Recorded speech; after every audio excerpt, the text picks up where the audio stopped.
જય માતાજી મિત્રો, વિચાર મંથનમાં તમારું સ્વાગત છે। આજનો વિષય છે શૂન્યમાંથી સર્જન કરીએ। એના માટે મને એક હિન્દી સુભાષિત યાદ આવે છે,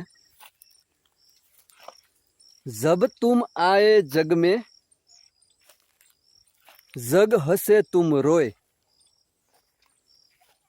अब करनी ऐसी कर चलो तुम हंसे जग रोए। તેનો ભાવાર્થ સમજીએ। જ્યારે આપણે આ જગતમાં જન્મ લઈએ ત્યારે દુનિયાના માણસોને ખુશી થતી હોય છે કે એક બાળકનો જન્મ થયો અને આપણે રડતા હોઈએ છીએ, પરંતુ આપણા જીવનકાળ દરમિયાન આપણા કાર્યો કર્યા પછી આપણે મૃત્યુ પામીએ। મૃત્યુનો સમય તો બધાને આવે જ। એ સમયગાળા દરમિયાન આપણે એવા કાર્યો કરવા કે જગત આપણી પાછળ રડે અને આપણે હસીએ। આપણી યાદગીરીની સારી છાપ છોડતા જઈએ। આપણે જન્મ્યા છીએ મનુષ્ય તરીકે, તો મનુષ્યત્વને સાજે એવું જીવન જીવીએ, માનવતાની મહેક ફેલાવીએ, માનવતાનો દીપક પ્રગટાવીએ। નહીતર આપણામાં અને પશુમાં શું તફાવત,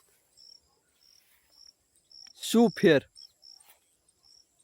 જીવન પરમાત્માએ આપણને આપ્યું છે તો તેનો હેતુ પણ કંઈક આપણને પરમાત્માએ આપ્યો જ હશે। આપણે કંઈ અર્થ વિના આ ધરતી ઉપર જન્મ્યા નથી। આપણો દરેકનો જન્મ કંઈક ને કંઈક હેતુ માટે થતો હોય છે। આ જગતનું કોઈ કાર્ય અકારણ થતું નથી।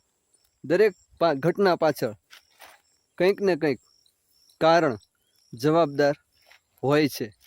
એ આપણને તાત્કાલિક ના સમજાય, એ અમુક સમય પછી સમજાય કે જ્યારે આપણે જેમ જેમ મોટા થતા જઈએ અને આપણામાં સમજણનો દીપક પ્રગટે, આપણામાં સમજ જ્યારે જાગે ત્યારે આપણને સમજાય કે આપણું જીવન કોઈક ઉદ્દેશ્ય માટે આપણને મળ્યું હોય છે।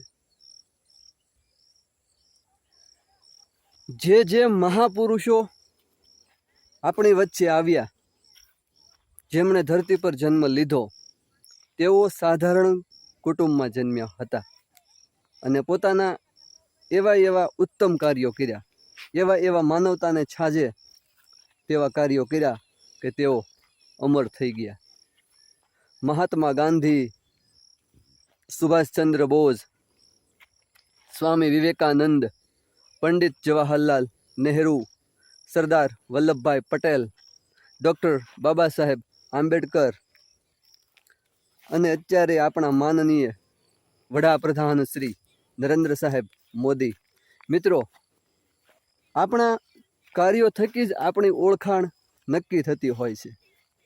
આપણે ભલે વિરાટ પ્રતિભા તો ન બની શકીએ, આપણે મહાન વ્યક્તિત્વ ભલે ના બની શકીએ, પરંતુ આપણે જ્યાં છીએ, જે જગ્યાએ આપણું કાર્યક્ષેત્ર ગમે તે હોય, આપણે કોઈ જે પણ કામ ધંધો કરતા હોઈએ, વ્યવસાય કરતા હોઈએ, નોકરી કરતા હોઈએ, ત્યાંથી આપણે આપણું કર્મ, આપણું કાર્ય સારી રીતે કરીએ તો પણ ઘણું છે। અને એ કાર્ય આપણે સારી રીતે કરીએ તો આપણે પણ એક દિવસ મહાન બની જતા હોઈએ છીએ। આપણું કર્મ આપણે સારી રીતે કરીએ તો પણ ઘણું છે। આપણે મોટા કાર્યો ભલે ના કરી શકીએ, પરંતુ આપણે આપણા રોજિંદા જીવનના આપણા કાર્યક્ષેત્રના કાર્યો સુપેરે સારી રીતે સંપન્ન કરીએ તો પણ ઘણું છે। પરમાત્માએ આપણને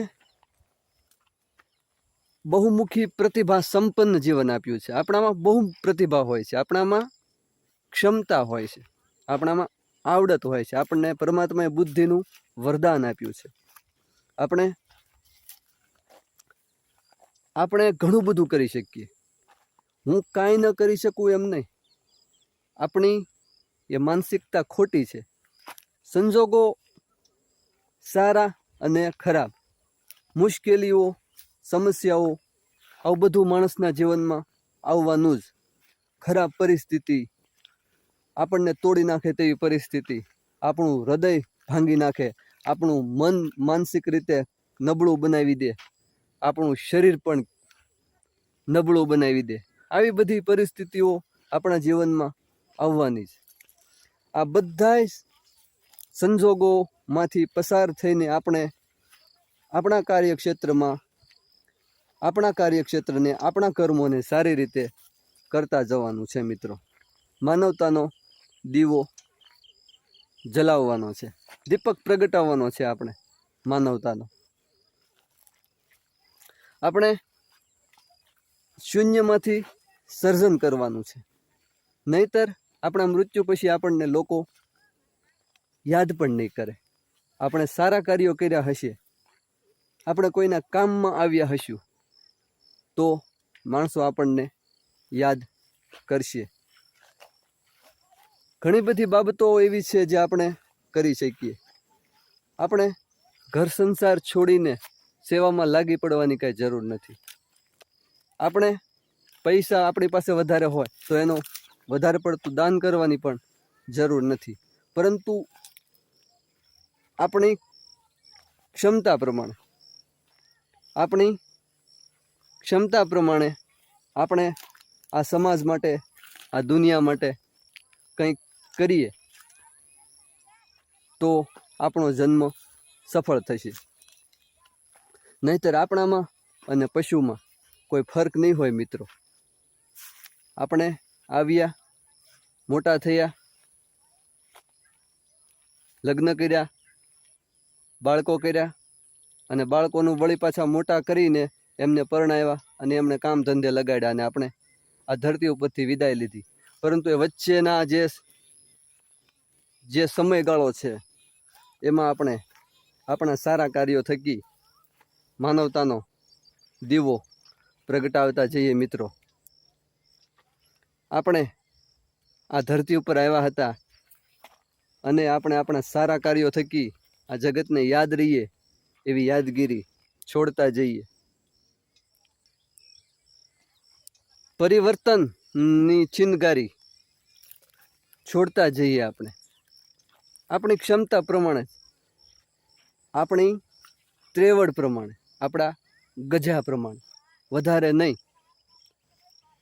જે સુધારો થાય આપણાથી, પરિસ્થિતિમાં, આપણે જે પરિસ્થિતિમાં હોઈએ એ પરિસ્થિતિ આપણને ના ગમતી હોય, ખરાબ હોય, તો એને સારી કરવાનો પ્રયત્ન કરીએ.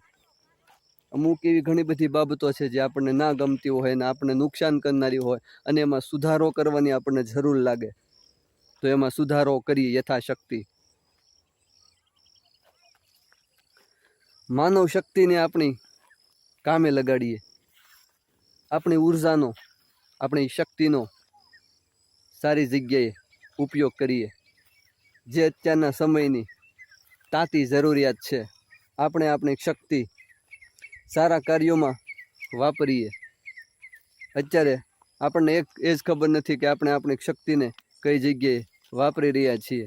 આપણું યુવાધન વ્યસન અને ખોટા સંઘને લઈને કેટલા બધા દૂષણોનો ભોગ બની રહ્યું છે. ત્યારે મિત્રો આપણે બધાએ આ યુવાઓને જાગૃત કરવાની પણ જરૂર છે. એ યુવાધન જો સમાજ માટે કંઈક સારી એવી સમાજના વિકાસ માટેની પ્રવૃત્તિમાં, સારી પ્રવૃત્તિમાં પોતાનો સમય અને શક્તિ વાપરે તો આપણે માનવજાત માટે ઘણું બધું કરી શકીએ એમ છીએ મિત્રો.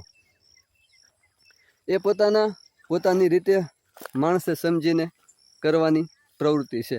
એમાં હું કે તમે કે પેલા ભાઈ કોઈ કશું ના કરી શકે મિત્રો. માણસ પોતાની રીતે સમજે, જાગૃત બને અને સારું કર્મ કરે તો માનવજાત માટે ઘણું બધું કરી શકે તેમ છે.